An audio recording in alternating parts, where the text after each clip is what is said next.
기적과 기사가 나타나서 폭발적으로 부흥할 때가 가장 위기라고 할 수 있죠. 이때 성령은 어떻게 도우시는가 봤더니 핍박으로 도우시는 것을 오늘 볼 수가 있어요.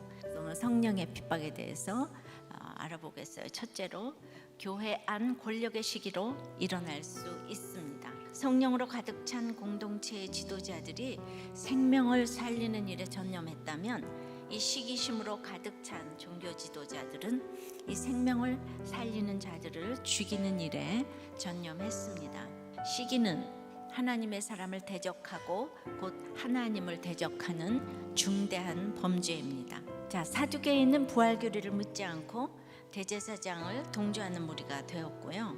한마디로 로마를 등에 업고 온갖 기득권을 누리고 권세를 누리던 자들이죠. 이 땅에서 잘 사니 당연히 부활이 싫겠죠. 시기는 남이 잘 되는 것을 미워하는 마음이라고 하죠. 시기의 뿌리는 열등감이에요. 열등감은 다른 사람이 내가 이루지 못하고 원하던 바로 그것을 가지고 있을 때 느끼는 감정이에요. 자기의 단점이나 자신이 하는 일에 대해서 비웃음을 당할 때, 또 비판을 많이 받고 심한 벌을 받고, 그리고 다른 사람들에게 많은 실망을 줬다고 생각할 때 거기에서도 질투가 생길 수가 있습니다. 대제사장과 패거리도 그 시기가 가득해서 이제 기득권의 침해가 되면 옥에 잡아가두고 가르치지 말라고 엄금을 하고, 그러면서도 이제 뒤에 26절인가 보면 돌로 칠까 두려워하고, 그러니까 적극적인 기쁨과 자유함은 하나도 없고 그저 오직 부정적이고 깎아내리고 의심하고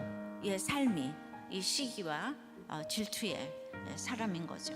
우리도 사도들이 아닌 이 대제사장처럼 절대 내려놓고 싶지 않은 그런 기득권이 있습니다. 그러니까 내가 가야 할 자리를 누가 뺏는다면 시기가 가득해서 잡아놓고 싶을 것이 있지요.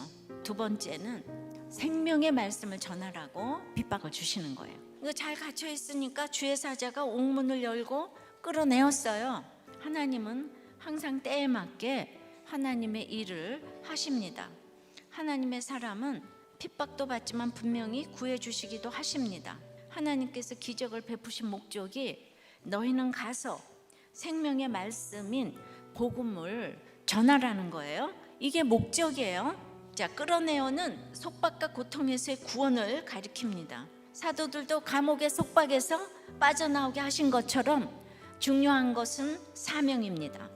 하나님이 생명의 말씀을 가서 전하라. 그래서 전하러 갔더니 지금 또 금세 잡으러 왔잖아요.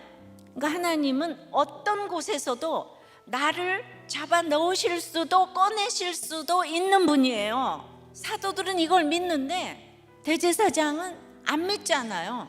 그러니까 성전 맡은 자와 부하들은 사도들을 체포할 수가 없는 거죠. 왜냐하면은 백성들 때문에 기득권을 유지하고 있으니까. 사도들이 반항하지 않고 순순히 그들의 요구를 따른 것은 주님께서 그들과 함께하며 그들을 보호하심을 확신하고 있었기 때문이죠. 지도자들을 보면 사도들을 두려워한다기보다 사도들이 베푼 이적을 본 백성들을 두려워하는, 그러니 여기서 가장 중요한 것은 말이죠, 언제나 다른 사람 도우면서 열매를 맺어가면 그것이 나를 살리는 가장 강력한 무기가 되는 거예요. 우리를 위협하는 세상이 힘이 세 보이지만 실제는 다들 두려워하고 있어요. 하나님이 점점 차지하는 것만큼 두려움이 없어지는 건데요. 세 번째는 하나님께 순종해야 하기에 당하는 것입니다. 사도들을 만나자마자 어떻게 거기서 나왔냐 물어야 되지 않아요? 근데 그 기적을 하나도 안 묻고 왜 법정에서 하지 말라는 거 했냐, 왜 권세에 불복했냐만 묻습니다.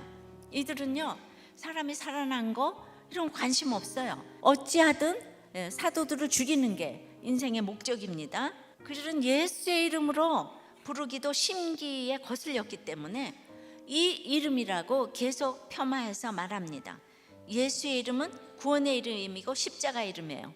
예수의 이름이 영향력이 있는 것은 예수님의 인격이 들어있고 잘 사셨고 잘 죽으셨기 때문입니다. 내 이름에 예수님의 인격이 들어가기를 원해야 해요. 하나님 믿는 우리는 대부분의 경우는 질서에 순종을 해야 합니다. 그러니까 우리가 순종해야 할 책임은 오직 하나님께 있음을 기억할 때, 네 번째 성령의 핍박은 이스라엘의 회개를 위하여 당해야 합니다. 근데 이 예수를 우리의 조상의 하나님이 살리셨다 그러는 거예요.